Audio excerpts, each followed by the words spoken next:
बिस्मिल्लाहिर्रहमानिर्रहीम। अस्सलाम वालेकुम दोस्तों। आज एक व्यूअर की फ़रमाइश पर मैंने कीमा मटर की रेसिपी आपके साथ शेयर करनी है।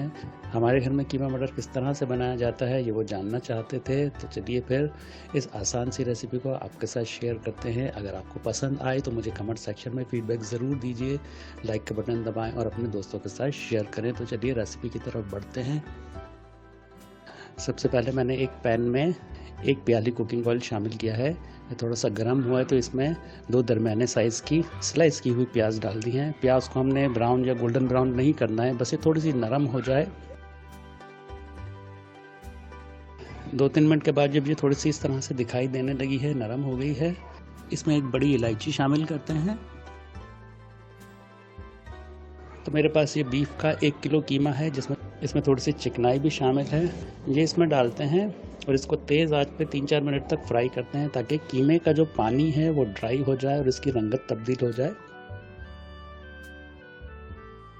जब ये फ्राई करने के बाद इस तरह से नज़र आने लगा है, इसमें ये जो पानी है ये भी ख़त्म हो रहा है, तो इसमें मैंने कुछ चीज़ें शामिल की हैं, जिसमें 1 टेबल स्पून लहसुन अदरक का पेस्ट है, 1 टीस्पून सफ़ेद ज़ीरा है और 1 टीस्पून नमक डाला है। अभी इसको थोड़ा सा अच्छी तरह से मिक्स करते हैं, ताकि लहसुन अदरक का कच्चापन ख़त्म हो जाए। जब लहसुन अदरक की खुशबू आने लगी है तो इसमें मैंने 1 पाव से ज़्यादा टमाटर है, तकरीबन 300 ग्राम है, और 4 बारीक कटी हुई हरी मिर्चें हैं। हाफ टी स्पून हल्दी पाउडर है, 2 टीस्पून के करीब धनिया पाउडर है, 1 टीस्पून कुटी हुई लाल मिर्चें हैं। मिर्चें आप अपने टेस्ट के मुताबिक डाल लीजिए।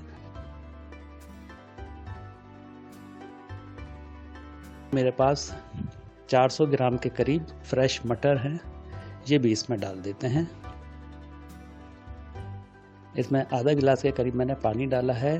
टमाटर का पानी है, इसी में ही कीमा गलेगा और ये तमाम मसाले पानी में बहुत अच्छी तरह से पक के अपना फ्लेवर देंगे। बस अब इसको ढककर पकाते हैं कीमे के गलने तक। इसको मैंने तकरीबन आधे घंटे के बाद खोला है। ये देखिए कितने अच्छी तरीके से ये पक रहा है। इसमें थोड़ा सा पानी है, आंच को तेज़ करते हैं और इस पानी को खुश्क करते हैं। तकरीबन 2 से 3 मिनट में ये खुश्क हो जाएगा। ये पानी बिल्कुल ड्राई हो चुका है और इसमें बहुत अच्छी सी खुशबू आ रही है भुनाई की। चूल्हा बंद करते हैं, इसको प्लेट में निकालते हैं, बारीक कटी हुई अदरक के साथ इसे गार्निश करते हैं। अगर आपको ये सादा सी और मज़ेदार सी कीमा मटर की रेसिपी पसंद आई है तो मुझे फ़ीडबैक ज़रूर दें, और नई आने वाली वीडियो तक के लिए मुझे इजाज़त दीजिए। अल्लाह हाफ़िज़।